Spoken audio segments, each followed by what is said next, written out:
Hello again, this is Ron with Stay Sharp. Today I'll be looking at the Ozcut Elite Series 2-blade 125 grain broadhead. If nothing else, they win the coolness factor, I guess. They've got the heads packed in there with lights. There's little magnets on here to close this up when you do open it.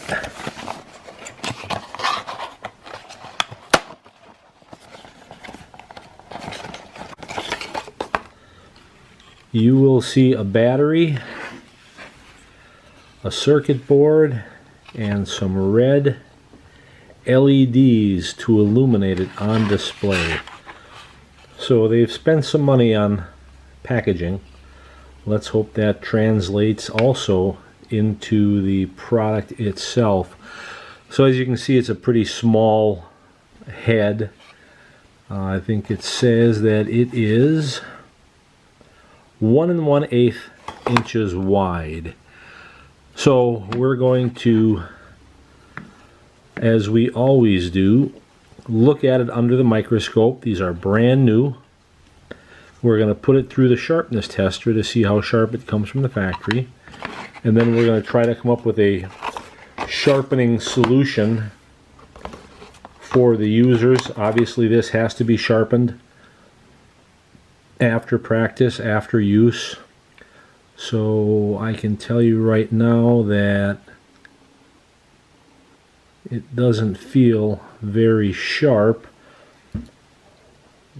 This, from what I know, is a MIM product. It's a cast part. It is metal injection molded. And what's interesting is they don't even remove the coating from the Tonto Tip. None of them. So they're cast, and the bevel, I'm assuming the bevel is cast in, then they're coated, and then the blades are sharpened, but they must not sharpen the tips, the Tonto tips, because they haven't even removed any of the coating that's on there. So the Tonto tips are very dull. That's a little jagged as well. But the blades themselves don't have much of an edge. We will look at it under the microscope, but as you can see, that edge looks a little bit rough to begin with. But out of the box sharpness is only a snapshot in time. You will own sharpening after practice, after taking an animal. The other thing I noticed is that these heads or blades are sharpened at a very steep angle on each side. So I'll see what guide I can pair these with, but that is a very steep grind. So stay tuned, we'll run it through the usual protocol, and I will be right back.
Alright, we've had a chance to look at that factory edge under the microscope.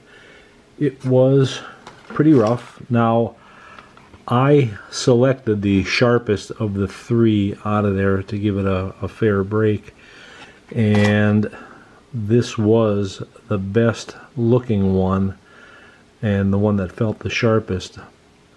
But that edge looked pretty rough. Again, this is a MIM, metal injection molded cast part. It's in carbon steel, but the edge was rough.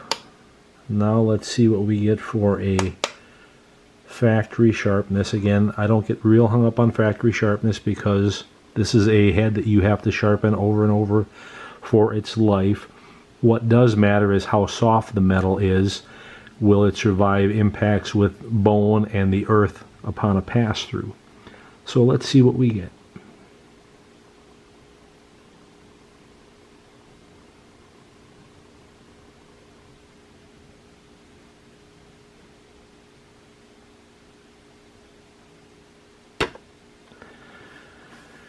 .884.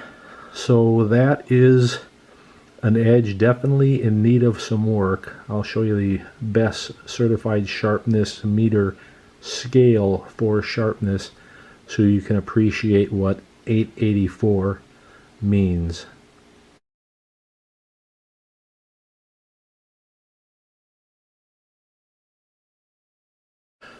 So now the task is to get it sharper. Again, this is a very steep blade angle that they've sharpened at. I'm not exactly sure the rationale behind that. It's not a lot of exposed edge, but it may be because the material is soft that they would put a very steep grind on it, because soft MIM material can't withstand a really gradual edge. So this looks to be something in the darn near 30-degree range on a side, or a 60-degree included angle. So we will try to pair it up with one of our sharpeners to see what we can do, because you will have to sharpen this head over and over during its lifetime. For this head at its steep angle, I experimented with a few of our sharpeners, and it seems like our fixed blade guide is going to be the best answer. Our fixed blade guide sharpens at 24. This head is much steeper than 24. So I put 28 inches of blue tape on the roller. So here it is without tape, here it is with tape, and that boosts the diameter of the roller by putting tape on it. And it can be blue tape, it can be the masking tape, so either one will work. I don't suggest duct tape because it leaves a sticky residue, but this is the blade position. You want the back of the roller or front of the roller parallel to the edge, so this edge to be parallel with the roller. Now the other thing that's interesting that I noticed, as I said before, the tips don't appear to be sharpened. They didn't remove the coating from the tip. It's also not removed from the trailing edges, which are very dull. You can see a really pronounced burr on the back side of this one. So they aren't sharpening the tip or the trailing edge as the coating remains on there, but they did sharpen the main edge. So with 28 inches of tape on the roller and this orientation, so if you're going to sharpen this head, this is the orientation that I put it in. At any rate, you'll want to color it up with a dark marker to verify that 28 inches works for you. Now, here's the thing. Some people think that they must match the factory grind. You don't have to match the factory grind. If you want it, there's some oil on there still, so the marker is not sticking that great. If you want to get as close as you can to the factory grind, the 28 inches of tape will get you there. You can do it without the tape. You'll just have a shallower grind, so instead of this much exposure from here to here, it'll be pulled back a little bit. With a material that's soft like this, you can risk it. I don't know that it'll be a big risk, but you certainly can sharpen it at a lesser angle. So here I've got a piece of plexiglass, and on there I have 1200 grit and 2500 grit. Because this is a new head, I don't think I need to start at 240 and go through all 5 grits. After a head gets dull, you hit a rock or something, you certainly want to. But now that I've got the head in this position, I will put it on the wet dry sandpaper, give it a couple of strokes, and observe it. Alright, so the 28 inches of tape is working pretty well. So we've cleaned up. We're very close to the factory grind with 28 inches of tape. Now I notice there's some depressions in the blade, as you can see. Even though we're cleaning it up, there appears to be some, even though the blade is new, there's a real sort of a gouge right there, as though it weren't ground entirely flat. So the profile of the blade, if you look down it, you can see that dip. I don't see it on this side. But I'm going to go through this, through the regimen that I typically do. In this case, I'll do 1000 or 1200 grit. I will do 2500 grit. I'll do buffing compound and on the paperboard, and then we will look at it again under the microscope and check it on the sharpness tester. So stay tuned.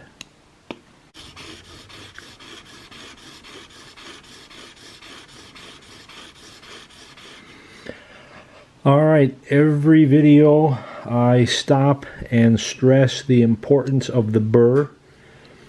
I've been sharpening this side, which means the formation of the burr is on the opposite side. You can hear it catches, the paper catches on the formation of the burr. So once I've achieved a burr by sharpening this side, I flip it over, sharpen this side to remove that burr, and I keep sharpening this side with the same grit. In this case, I started with 1200. I got a 1200 grit burr on this side. Now I'm going to get a 1200 grit burr on this side. Then I'll switch over to the 2500 and do that again. And I am here to tell you that this steel is very, very soft. So you do not need diamond plates to sharpen these heads. Sandpaper will do. They don't tell me the material or the Rockwell hardness, but I've been at this long enough and sharpened enough heads that this is clearly well below Rockwell 50 hardness. So this is a very soft material, but still it's steel, right? It's harder than any animal out there. Despite being very soft, it will still certainly kill. The edge, I don't know how well it will hold up on heavy bone hits and certainly pass-throughs into the dirt. I suggest you'll see a lot of damage to that edge being as soft as it is. So I will continue the sharpening regimen and I will be back. Once you've got the blade sharpened with the finest grits that you've got, in this case 2500, the next step is the buffing compound step, and I just use it on cereal box, cardboard, rigid paperboard, whatever you have. I'm using it on the same surface that the sandpaper was on. For the buffing compound step, that is always a drawing motion, a reverse pull only. You'll lift and replace it. You do not want to cut into the cardboard or scrape off the buffing compound. I'll tend to do even stroke counts with the buffing compound per side. There won't be a burr here that you can feel at this grit, and you cannot overdo this step. You're really not removing that much metal, but you are putting a mirror finish on that edge, creating that razor's edge. While there is a micro burr there, you won't feel it. but even in the short time that I've been doing it here, you are seeing that we are producing just a really nice polished edge. So I'm going to continue going with this, and then we will check it under the microscope and with the sharpness tester. Next, let's look at the Tonto Tip. There's a couple of schools of thought about sharpening. Do you leave them kind of blunted to break bone? Do you make them knife, razor sharp to cut? That's up to you.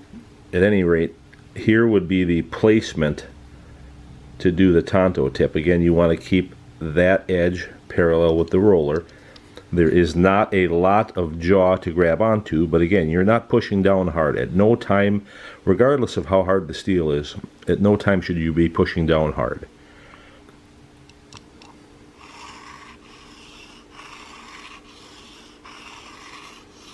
And again, you'll get a burr.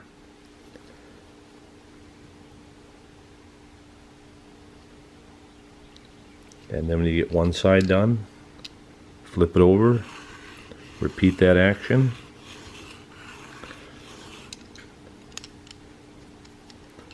And then you can take the head out, flip it over to do the other Tonto Tip.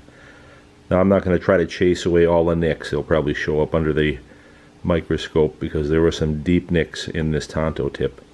But that is the process for doing the Tonto Tip.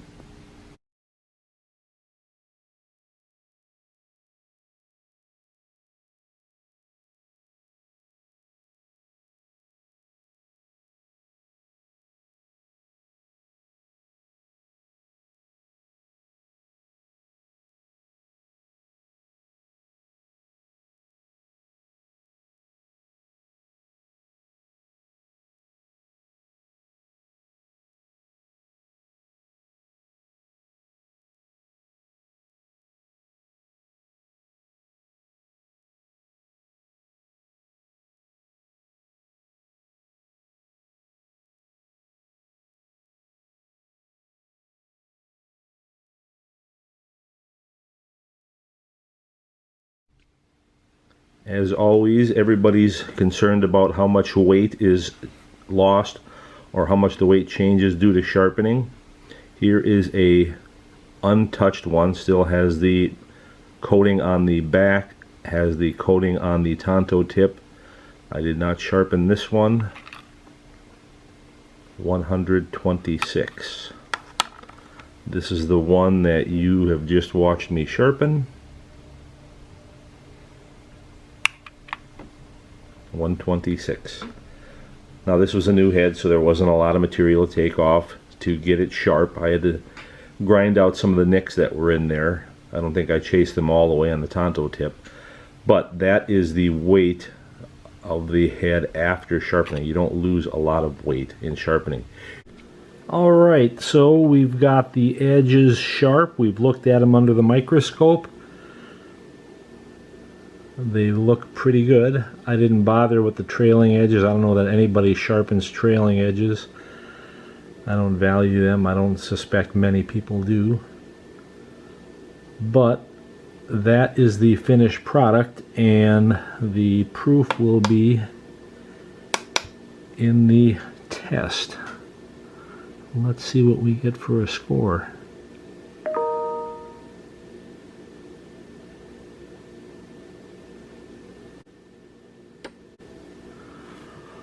$149.